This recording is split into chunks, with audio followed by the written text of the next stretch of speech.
In this module we will discuss about the ETOPS related items to check at cockpit preparation, and the specific equipment tests.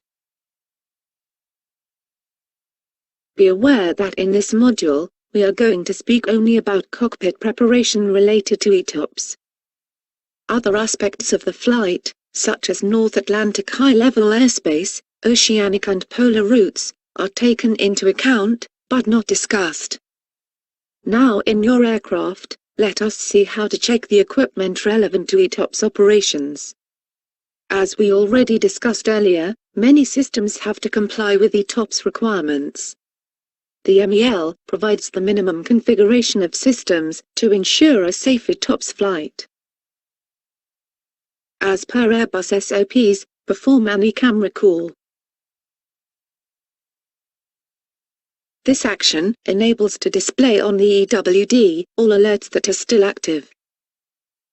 Check the aircraft technical logbook, ATL, for defects and deferred items related to ETOPS equipment. Also check the ETOPS release from maintenance. Confirm with the MEL and the CDL that the aircraft is still serviceable for ETOPS operations. For example, with such ATL, what is your ETOPS status?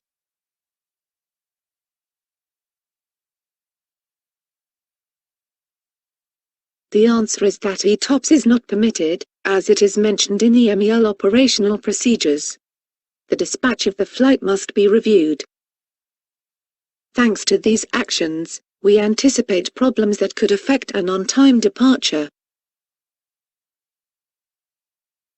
Some MEL items may impact not directly the ETOPS capability of the aircraft. They may also have an impact on the operational parameters, such as instrument approaches minima. Therefore, this could affect the choice of our ETOPS ERA airport. For example, a failure of ILS-2 system limits the aircraft capability to Cat-1 approaches. If an ETOPS ERA airport was accessible under Cat-2-3 minima, this airport is no longer accessible. The manufacturer provides a non-exhaustive list of systems that may affect the safety of an ETOPS flight. Their operation is important to continue a safe flight and landing during a diversion. As seen earlier in the course, the ETOPS significant systems list is provided for information by the airline. A key element to be known is the most limiting ETOPS significant system time limitation. It is part of the maximum diversion time determination. This time limitation is indicated in the operations manual.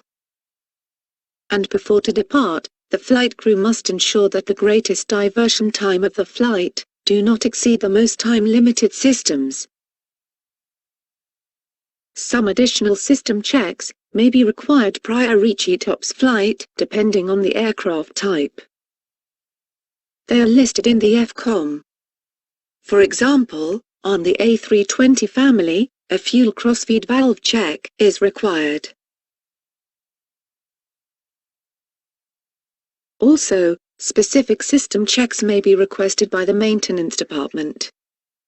These checks are listed in the ETOPS maintenance program of the operator.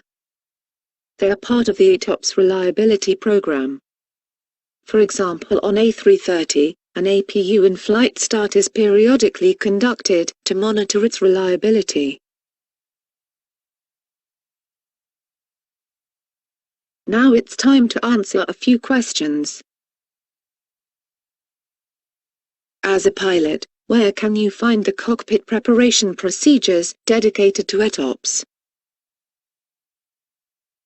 On the aircraft technical logbook, you discover the following problem. Which statements are correct? During the cockpit preparation, you should bear in mind that you have to check that the aircraft is serviceable according to ETOPS requirements.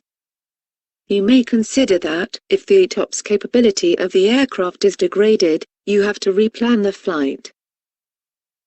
Depending on the aircraft type, the cockpit preparation may require additional system checks, which are described in the FCOM, and ETOPS maintenance procedures may also require specific system checks.